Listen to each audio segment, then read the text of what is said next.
आइए जानते हैं आज के कुछ प्रमुख अंतर्राष्ट्रीय खबरों को। पहले एक नजर आज के हेडलाइंस पर। इजरायली दूतावास के पास मामूली विस्फोट ने दिल्ली के वीआईपी जोन में सुरक्षा को लेकर बढ़ाई चिंता। राहुल गांधी ने बताए तीनों कृषि कानूनों के 3 बड़े नुकसान।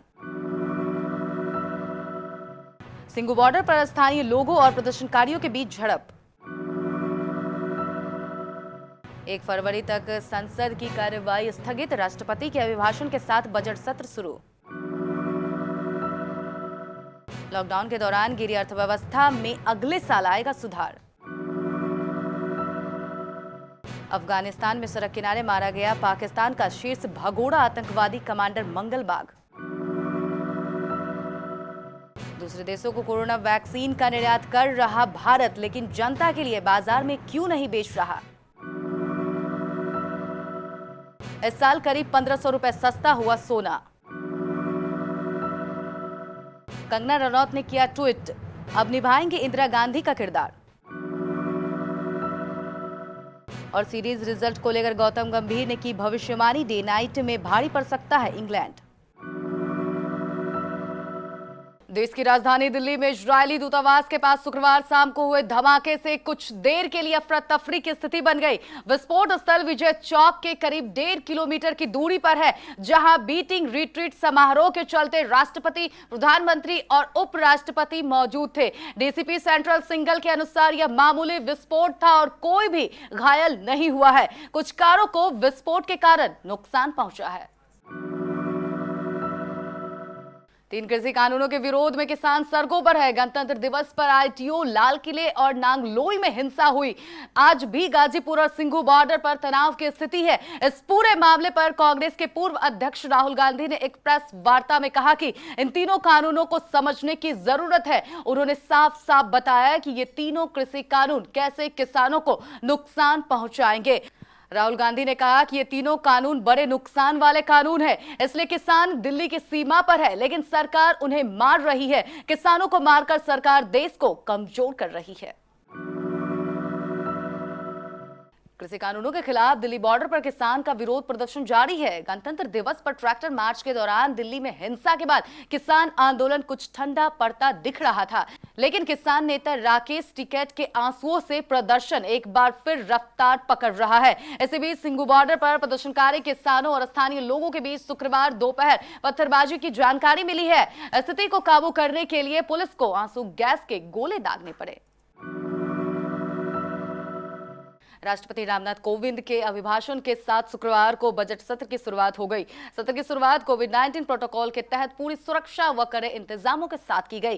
3 बजे राज्यसभा की कार्यवाही शुरू हुई। इसमें सदन के अध्यक्ष व उपराष्ट्रपति वेंकैया नायडू ने राष्ट्रपति के अभिभाषण के अहम हिस्सों को पढ़ा। राष्ट्रपति ने दोनों सदनों के सदस्यों को संबोधित किया। सबसे पहले उन्होंने समय से लॉकडाउन लागू किए जाने को लेकर केंद्र सरकार को बधाई दी और कहा कि इससे कई लाख जिंदगियां बच गई। साथ ही महामारी के दौरान हुई मौतों पर दुख जताया और श्रद्धांजलि अर्पित की।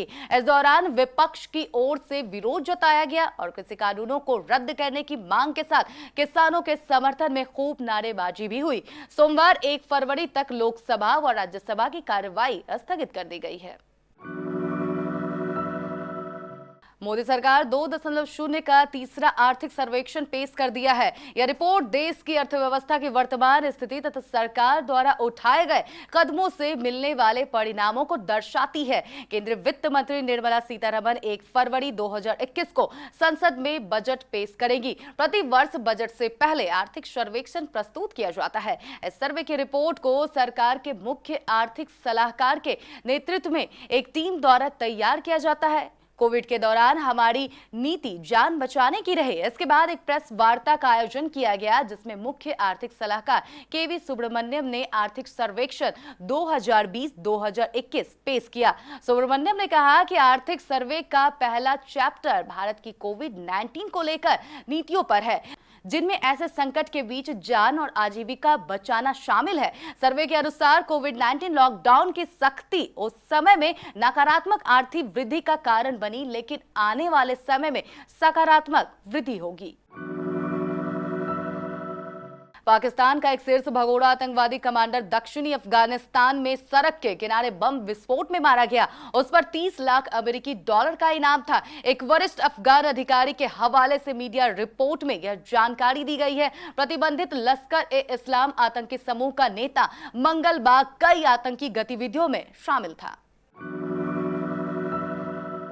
कोरोना वायरस महामारी के बीच भारत दूसरे देशों की मदद के लिए आगे आया है और कई देशों को कोविशील्ड की लाखों खुराक मुफ्त में भेजना शुरू कर दिया है। इस लिस्ट में 13 देश Bangladesh, Bhutan, Maldives, Mongolia, Myanmar, Nepal, Bahrain, Brazil, Mauritius, Morocco, Oman, Seychelles और श्रीलंका शामिल है। इस कदम से अंतर्राष्ट्रीय स्तर पर देश की छवि अच्छी हो रही है। हालांकि इसके बीच एक सवाल यह भी खड़ा हो रहा है कि सरकार निजी बाजारों में वैक्सीन की बिक्री को अनुमति क्यों नहीं दे रही है। किरण मजूमदार जैसे कई दिग्गज स्वास्थ्य एवं फार्मा विशेषज्ञों ने सरकार से दवा पेश करने के लिए निजी कंपनियों को अनुमति देने की अपील की है, क्योंकि भारत में क्षमता की कोई कमी नहीं है और सरकार के सभी टारगेट को पूरा किया जा रहा है। 5 दिनों की गिरावट के बाद आज सोने की वायदा कीमत में तेजी दर्ज की गई है। MCX पर सोने का वायदा भाव 0.26% बढ़कर 48,749 रुपए प्रति 10 ग्राम हो गया। वैश्विक बाजारों में आई तेजी से चांदी की वायदा कीमत 1.5% बढ़कर 68,639 रुपए प्रति किलोग्राम पर हो गई। पिछले सत्र में सोने में 0.5% की गिरावट आई थी, जबकि चांदी में 1.8% की वृद्धि दर्ज की गई थी। वैश्विक दरों के अनुरूप भारत में इस साल अब तक सोने की कीमत में लगभग 3% यानी 1,500 रुपए की गिरावट दर्ज की गई है। बॉलीवुड की मशहूर एक्ट्रेस कंगना रनौत ने अपनी फिल्मों और अपनी बेबाक अंदाज से लोगों का दिल जीतने में कोई कसर नहीं छोड़ी है। साल 2019 में कंगना रनौत रानी लक्ष्मीबाई की भूमिका में नजर आई थी। अब वह कश्मीर की महारानी दिद्दा के किरदार में दिखाई देगी। वहीं हाल ही में कंगना रनौत ने अपनी एक और फिल्म का ऐलान किया है, जिसमें वह भारत की पहली महिला प्रधानमंत्री इंदिरा गांधी की भूमिका में नजर आएगी। इस बात का ऐलान कंगना रनौत ने अपने ट्विटर हैंडल से दी है। कंगना रनौत ने बताया कि इस फिल्म को उनके प्रोडक्शन हाउस मणिकर्णिका फिल्म द्वारा प्रोड्यूस किया जाएगा। भारत और इंग्लैंड के बीच 4 टेस्ट मैचों की सीरीज का आगाज 5 फरवरी से हो रहा है।